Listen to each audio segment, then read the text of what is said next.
Peut-on cibler la perte de gras? J'entends par là, est-ce que je peux cibler spécifiquement une partie du corps sur laquelle je veux perdre du gras? Au hasard, est-ce que je peux cibler le gras du ventre? On entend souvent que si je fais des abdos, je vais pouvoir perdre le gras de mon ventre. Car en toute logique, le gras, c'est une source d'énergie. Donc pourquoi pas utiliser le gras qu'il y a autour de la zone que je travaille, donc les abdos, pour reprendre mon exemple, comme source d'énergie. D'à côté, c'est le plus proche, ça semble possible. Déjà, comment brûle-t-on du gras? Le gras à l'intérieur de vos cellules graisseuses est stocké sous une forme nommée triglycérides. Les triglycérides sont ensuite hydrolysés par une enzyme qui permet de les libérer sous forme d'acides gras. Ceux-ci partiront ensuite dans votre circulation sanguine qui pourront être ensuite utilisés comme énergie. On récupère donc notre énergie grâce au sang et grâce à la circulation sanguine. Et là, vous voyez déjà qu'un problème arrive, c'est que le sang circule dans l'entièreté du corps. Donc on ne peut pas vraiment savoir si l'énergie qu'on a pris du sang vient d'une zone spécifique ou non.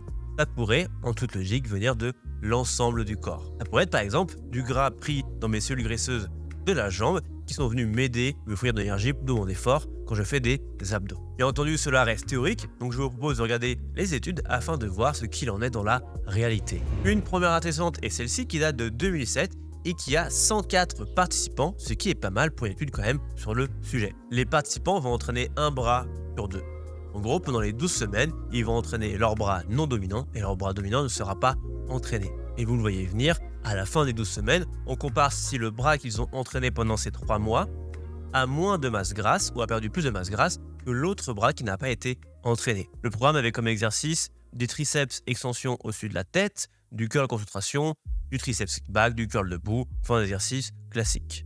Résultat, les changements absolus et relatifs du volume de graisse sous-cutanée n'étaient pas différents entre les bras entraînés et non entraînés avant et après l'entraînement en musculation, c'est les hommes et les femmes. Donc première étude, ça commence plutôt mal. Ensuite, on a cette étude qui est justement sur les abdos. Tout simple, un groupe ne fait pas d'abdos et un groupe fait 5 semaines d'un programme abdos. Conclusion, le groupe qui a fait des abdos a bien entendu progressé en endurance abdominale, mais n'a pas perdu plus de masse grasse que le groupe qui n'a rien fait. En fait, il n'y avait aucun changement. Mais c'est pas la meilleure étude parce que tout simplement, les personnes n'ont pas perdu de gras pour tout le corps. En gros, il n'y avait pas de déficit calorique appliqué.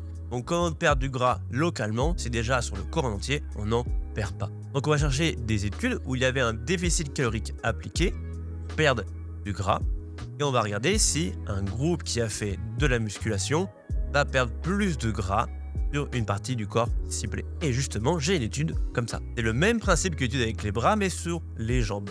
Les participants vont entraîner une jambe sur 2 pendant 12 semaines, tout en étant en déficit calorique, qui change des études précédentes. Et à la fin, on regarde si ils ont bien perdu de la masse grasse, pour valider que le déficit calorique était bien mis en place, et si une des jambes a perdu plus de masse grasse que l'autre.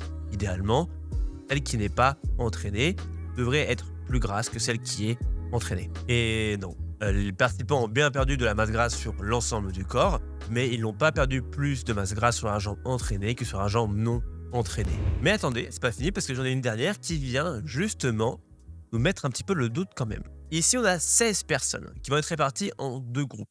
Un groupe va entraîner seulement le haut du corps et l'autre groupe va entraîner seulement le bas du corps. Donc déjà, on n'est plus sur une petite zone, on est sur l'ensemble du haut du corps ou l'ensemble du bas du corps. Donc peut-être qu'une plus grande zone, c'est possible, c'est un peu moins local, mais ça reste quand même haut versus bas du corps. De plus, et c'est un rajout par rapport aux autres études, à la fin de leur séance, ils vont réaliser 30 minutes de vélo à basse intensité. La basse intensité, on se rappelle, c'est pour chercher à avoir comme énergie le gras. Bien entendu, tout ça en appliquant un déficit calorique, donc ça reste intéressant, ça change des autres études, donc voyons un peu les résultats. C'est plutôt impressionnant, car comme vous pouvez le voir sur le graphique, le groupe haut du corps a perdu plus de gras sur les bras que l'autre groupe. Et inversement, le groupe bas du corps a perdu plus de gras sur les jambes que le groupe haut du corps. De plus, ces deux groupes ont perdu le même total de masse grasse, donc ce n'est pas une histoire qu'un groupe a perdu plus de masse grasse que l'autre. On pourrait émettre une théorie.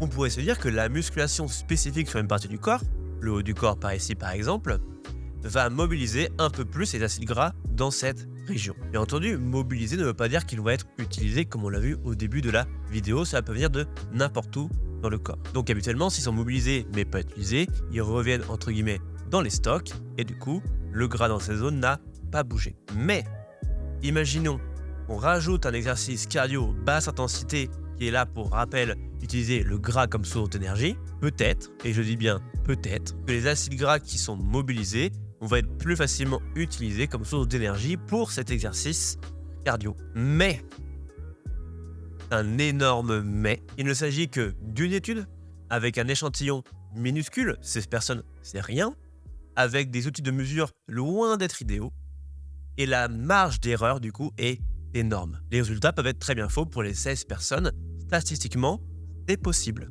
Pour valider cette étude, il faudrait réaliser la même chose sur beaucoup plus de personnes et avec de meilleurs outils de mesure. Ma conclusion sur le sujet est la suivante.